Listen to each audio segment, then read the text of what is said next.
Hi friends, welcome back. I'm Kathy. We are on part 21 of going through this book, and we're on the chapter Evolution and the Bible.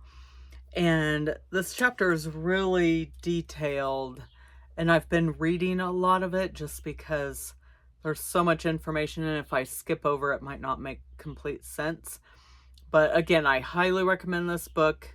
You can get it on Amazon, eBay. I think eBay is only like $5 or $6. Amazon, I think, is a lot more. Yeah, and you can probably get it worldwide too. And okay, well, I just really like this book, and I highly recommend it. So we are on the chapter Evolution in the Bible, and the paragraph is Never Changing Bible, Ever Changing Science. Okay, let me just take a look here. Yeah, we have at least a couple more videos for this chapter. All right.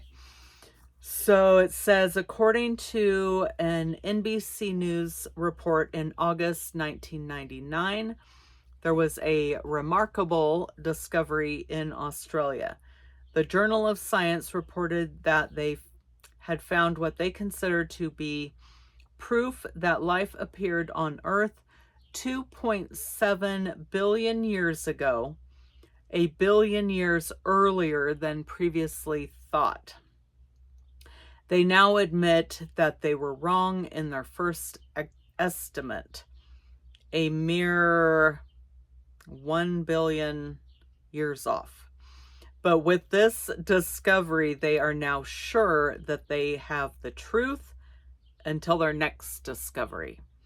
So CBS News reported in October 1999 that discoveries were made of the bones of an unknown animal in Asia that may be as much as 40 million years old. This changed scientific minds as to where man first originated. Scientists once believed that primates evolved in Africa, but now they think they may be wrong and that man's ancestors may have originated in Asia. So they believe until the next discovery. So in USA Today, the magazine, March 21st, 2001 edition, reported, quote, paleontologists have discovered a new skeleton in the closet of human ancestry that is likely to force science to revise, if not scrap, current theories of human origins, end quote. Reuters reported that the discovery left scientists of human evolution confused, saying, quote, Lucy may not even be a direct human ancestor after all, end quote. Charles Spurgeon, he's a famous pastor, preacher, theologian, I believe in England, I think in like the 1800s, said, we are invited, brethren, most earnestly to go away from the old-fashioned belief of our forefathers because of the supposed discoveries of science. What is science? The method by which man tries to hide his ignorance. It should not be so, but so it is. You are not to be dogmatical in theology, my brethren. It is wicked, but for scientific men, it is the correct thing. You are never to assert anything very strongly, but scientists may boldly assert what they cannot prove, and may demand a faith far more credulous than any we possess. Forsooth, you and I are to take our Bibles and shape and mold our belief according to the ever-shifting teachings of so-called scientific men. What folly is this?